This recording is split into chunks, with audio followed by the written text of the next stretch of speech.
Hi friends, welcome to codewithsugi YouTube channel. In the previous video, we have discussed about why we are using return type in a method. So in this video, we're going to discuss about system.out.println. Okay. Why we are using system.out.println to print the values, because in the each and every example whatever we have gone through to till date, we have used system.out.println, but we haven't discussed about what is the system.out.println, how we are accessing it. All those things we haven't discussed yet, right? So I think this is the right time to discuss about system.out.println. So before we get into this video, if you are new to our channel and if you are not aware of what we have discussed till date, so you don't need to worry. We always used to add all the links in the description. So please go ahead and have a look on the previous videos. So before we get into this, just we will discuss few things about system.out.println. Okay. Shortly here I am going to call it as sysout. So we all know the sysout is used to print the values whatever you are specifying inside the println method. So this println is a method which is available in the base classes. Okay, so we will get into what is the class or how we are accessing it. All those things we're going to see. And interestingly, we have a static concept with this sysout. Okay, that also we're going to see. Fine. In the previous video, we have clearly discussed about how to access the static variable and a static method. How we will call? We will use the class name to call the static variable, right? So with that concept, I'm moving into the system.out.println. So just click on control, and if you do mouse over, then you will get open declaration. Okay, click on this open declaration, then you will be landed into the system.class. Then now we came to know that system is a class which is available in java.lang. To prove that, I'm going to this JRE system library and I'm going to this java.base inside of JRE system library, and there is a package called java.lang. Okay, just I'm clicking on it. Then if you do scroll down, there should be a class called system. Okay, so here see, we have a class called system. So it's clearly proven that this class is coming from java.lang. Now I'm just mouse over on that system.class. Now I think you can able to see what is the package, okay, or where it is available, java.lang. So now we know the system is a class, right? So here we have identified that system is a class in java.lang package. So the next part, if system is a class, then what kind of variables we can access using that class name? We all know, right? The static variable or methods can be accessed using class name, right? So now again I'm going to this system class to show that.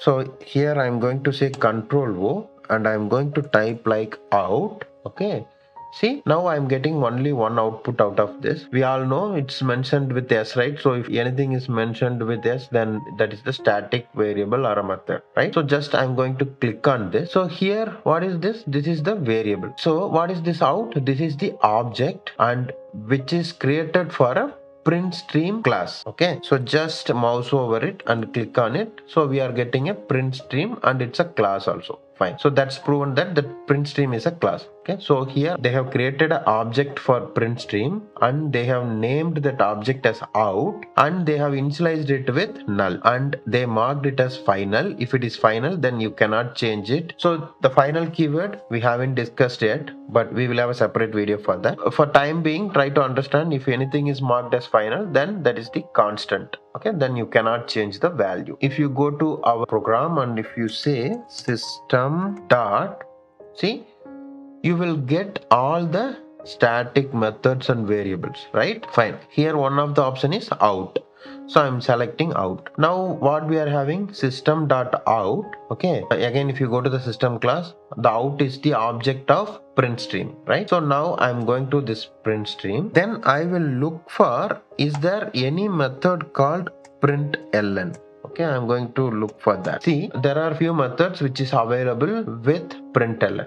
Okay, and all the methods are non-static methods. So how we will access the non-static methods? Using the object. Okay, here out is an object of print stream, right? So if you go and see it here, so the out is an object of print stream. So currently we have a object of print stream here. Now if you go and type like print and if you say control space, you will get all the non-static methods. So here you are having a print also, here you are having a println also. First I will explain you what is the difference between print and println. Print, just it will print the value whatever you are giving. Okay, the println, after printing it will give you a new line. Okay, so I will explain that here. I'm going to say hello world. Okay, the same way I'm going to copy this and then I'm going to make the method as println. I'm going to say print hello world and then I'm going to say println hello world. After that I'm going to have another one println method. I'm going to say last println. Now we have three sysouts. Okay, one is going to print hello world, then the next one is going to println hello world, the last one will print